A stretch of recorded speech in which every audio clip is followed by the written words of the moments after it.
जय हिंद बच्चों, कैसे हैं? ठीक है ना?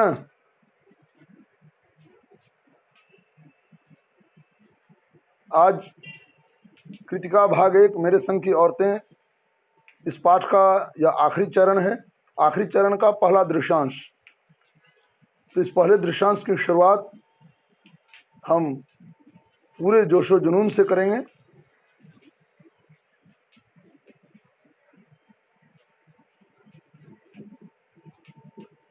यह है, ईमानदारी क्या होती है यह बता पाना लगभग असंभव होता है, परंतु व्यवहार में प्रयोग होते ही आभास एवं अनुभव होना निश्चित हो जाता है।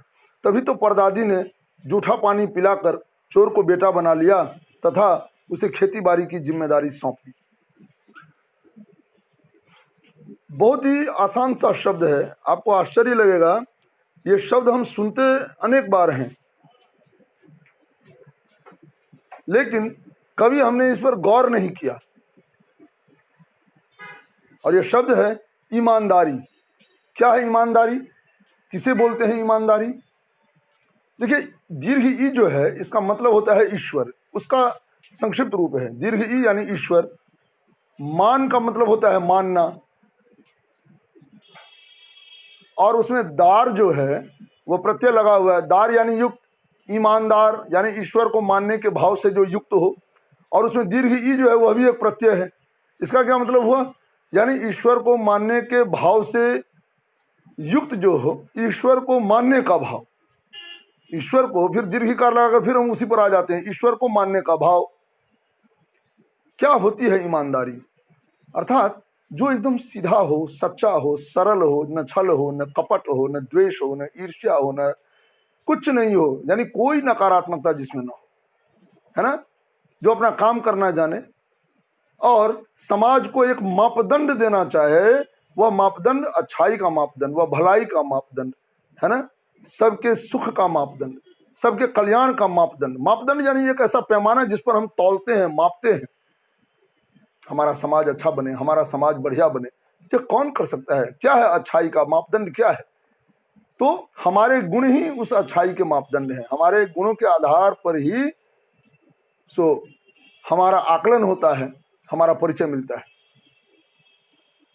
ईमानदारी क्या होती है यह बता पाना लगभग असंभव होता है, परंतु व्यवहार में प्रयोग होते ही आभास एवं अनुभव होना निश्चित हो जाता है। तभी तो परदादी ने जूठा पानी पिलाकर चोर को बेटा बना लिया तथा उसे खेती बाड़ी की जिम्मेदारी सौंप दी। सही है। मैंने कहा ईमानदारी क्या है, अब आप ईमानदारी तो समझ गए। ईश्वर को मानने का भाव। अब जो ईश्वर को मानेगा उसमें छल कपट नहीं होगा, उसमें प्रपंच नहीं होगा, उसमें धोखाधड़ी नहीं होगी, उसमें चुगलखोरी नहीं होगी, उसमें कोई नकारात्मकता नहीं होगी। तभी तो वह भगवान को मानने के लायक होगा। तभी तो ईश्वर उसे समझेगा कि हाँ, यह मेरा जो है सो अच्छा पुत्र है, यह मेरा सुपुत्र है, यह मेरा अच्छा पथ प्रदर्शक है, यह मैंने जिसे पथ प्रदर्शन के लिए भेजा उसमें यह कामयाब हो रहा है, यह मेरे द्वारा बनाया गया अच्छा पथ प्रदर्शक है ना?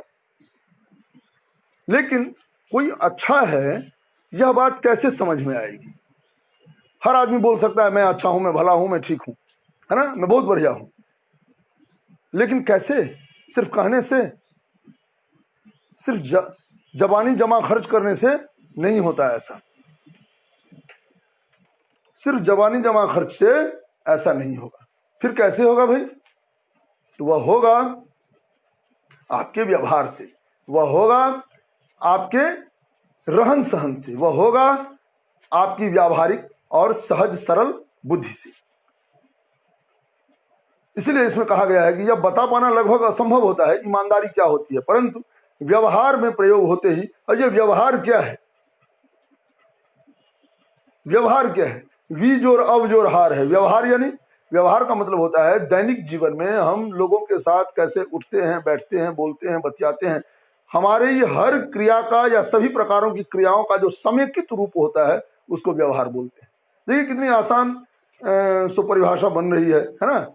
समेकित रूप, जो समेकित रूप है वह व्यवहार है। जो समेकित रूप है वह व्यवहार है।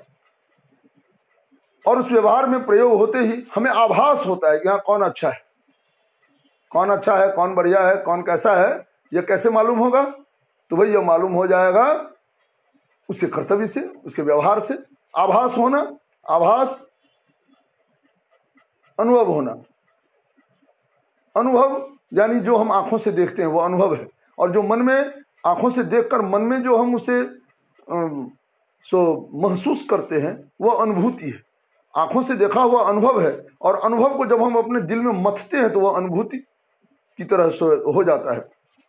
आभास एवं अनुभव होना निश्चित हो जाता है जी। व्यवहार, परंतु व्यवहार में प्रयोग होते ही आभास एवं अनुभव होना निश्चित हो जाता है। तभी तो परदादी ने जूठा पानी पिलाकर चोर को बेटा बना लिया तथा उसे खेती-बाड़ी की जिम्मेदारी सौंप दी। यह प्रकरण आपको मैं पढ़ा चुका हूं, आप जानते हैं। हुआ क्या कि आप जानते हैं, परदादी घर में अकेली थी, सब उन्हें मांझी मांझी बोलते थे, और परदादी ने खटपट सुनी। एक चोर आया था वहां उस हवेली में, नकुड़ हवेली में चोरी करने के लिए। परदादी ने भांप लिया, कह दिया, कौन हो बेटा, तुम मुझे पानी पिलाओ। चोर हकबका गया। उसने कहा कि मैं कैसे पानी पिला सकता हूँ, मैं तो चोर हूँ, आप मेरे हाथ का पानी पी लेंगी? उन्होंने कहा क्या दिक्कत है, तुम हो और भगवान है। चोर और सब पका गया कि यहाँ कहीं भगवान भी धरा पड़ा है लगता है ना। परदादी के बारे में तो मशहूर था कि परदादी ईश्वर से साक्षात दर्शन करती है, और एकदम जो बोलती है ईश्वर चंद से तथास्तु कहकर उसकी इच्छा पूरी कर देता है।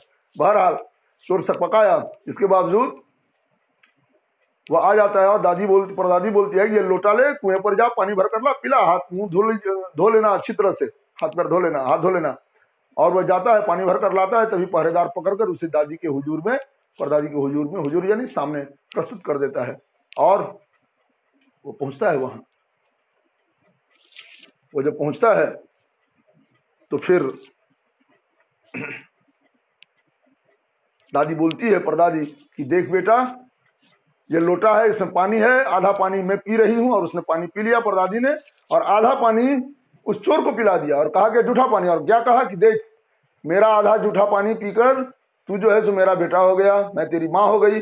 अब बेटा मैं तेरी माँ, या तेरा अपना घर है, चाहे तू चोरी कर, चाहे यहाँ खेती बाड़ी कर। और ईमानदारी देखिए कि वह आदमी वहां रुक गया, और उस आदमी ने वहां रुक कर खेती करना शुरू कर दिया। कहाँ होती है यह है ईमानदारी, यह है नैतिकता, है ना। कहाँ होता है यह सब? कहीं देखा है आपने? नहीं देखा होगा, लेकिन वहां ऐसा हुआ।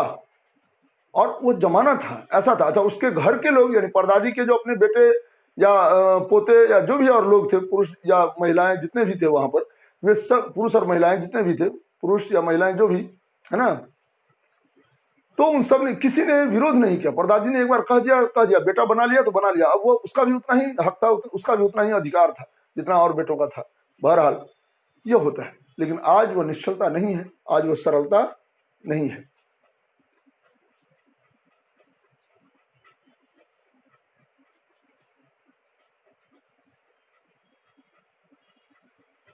अच्छाई की जड़ हर व्यक्ति में होती है। यह अलग है कि कोई उसे सरलता, सहजता एवं निष्ठा के जल से, निष्ठा क्या है? निष्ठा के जल से सींचकर सदा हरा भरा रखता है, और कोई दुर्गुणों का रसायन डालकर उसे मृतप्राय बना लेता है। मृतप्राय। अच्छाई की वह जड़ विगत वर्षों में कुछ अधिक ही हरी भरी थी, अतः चोर जैसा कठोर व्यक्ति भी वचन का पालन करना जानता था।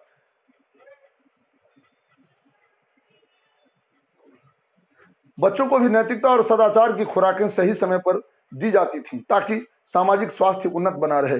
लेखिका को महज 9 वर्षों की बेहद कच्ची उम्र में चरित्र निर्माण की पुस्तकें देना आज के समाज को दृष्टांत दिखाना है, और पीढ़ियों का नैतिक बल कैसे बनाए रखा जाता है यह भी।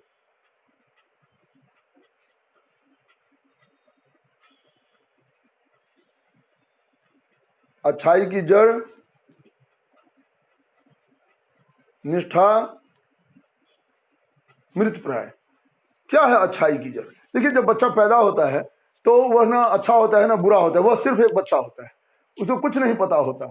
वह ईश्वर के यहाँ से गुण लेकर तो आता है, लेकिन उसे महसूस नहीं होता कि क्या करना है नहीं करना है। वो पहले तो वो छोटा होता है, उसके बाद जब वो बड़ा होता है तब वो यहाँ खा पीकर, यहाँ का अनाज, यहाँ का पानी, यहाँ की हवा में सांस लेकर, और जिनके साथ माता पिता, भाई बहन, घर का परिवेश, अगल बगल का परिवेश, सबके साथ जब वो उठता बैठता है, तब उसे तब उसकी समझ में आता है कि अच्छा, ये लोग तो ऐसा करते हैं, ये लोग तो चीज रहती है और उसे छिपा लेते हैं, जिसे झूठ बोलना बोलते हैं, है ना। ये लोग तो बात कुछ और है, कहते कुछ हैं, कहते कुछ और हैं, इसे तो झूठ बोलना बोलते हैं। इस तरह से वो सीखता है, यही सीखता है, यही सीखता है। लेकिन यकीन जानिए उसे परिवेश यदि अच्छा मिले तो वह भी वही करेगा। लेकिन कहीं यदि वह देखता है कि नहीं ऐसा करने से यह होता है, हाँ, बाद में फिर बात पकड़ में आ जाती है और फिर मार भी पड़ती है और बेइज्जती भी होती है और सब बोलते हैं कि अरे ये कैसा लड़का है, ये झूठ बोलता है ना। इस तरह की बातें जब वो देखता है तब उसका जो विवेक है, यानी अच्छाई और बुराई में फर्क करने वाली जो शक्ति होती है उसे विवेक बोलते हैं। और उस विवेक की कसौटी पर जब वो कसता है कि मुझे करना क्या है, और यदि कहीं भी उसमें थोड़ा सा भी गुण, थोड़ी सी भी गुणात्मकता, सदाशयता बची हुई रहती है तो वह बोल देता है, सोच लेता है कि नहीं मुझे यह काम नहीं करना है क्योंकि आगे इससे दुर्गति होती है। समझ रहे हैं? तो अच्छाई की जड़ हर व्यक्ति में होती है, बस उसे निष्ठा के जल से, निष्ठा क्या है? एक भाव, काम करना है तो करना है, और जब तक काम पूरा नहीं होगा तब तक हटना नहीं है। निह यानी कि निश्चित, और ठा जो है, ठा यानी ठहरना, रुकना, स्था से ठार निकला है ना। निष्ठा था तो निष्ठा हुआ, हाँ? निष्ठा यानी निश्चित रूप में ठहरना, यानी अपनी धुन में रहना, अपने कार्य में निश्चित रूप में रमा रहना ही निष्ठा है। रमे रहने का, अपने कार्य में निश्चित रूप में रमे रहने का भाव ही निष्ठा है। और कोई अपनी अच्छाई की उस जड़ को निष्ठा के जल से सींच कर हरा भरा रखता है ना, अपने गुणों के, सद्गुणों के माध्यम से। और कोई क्या करता है? दुर्गुणों का रसायन, रसायन यानी खाद डालकर उसे मृत प्राय, मृत प्राय यानी मरने के समान, मरे हुए के समान बना लेता है। ठीक है, चलिए अगली बात अगले वीडियो में। धन्यवाद।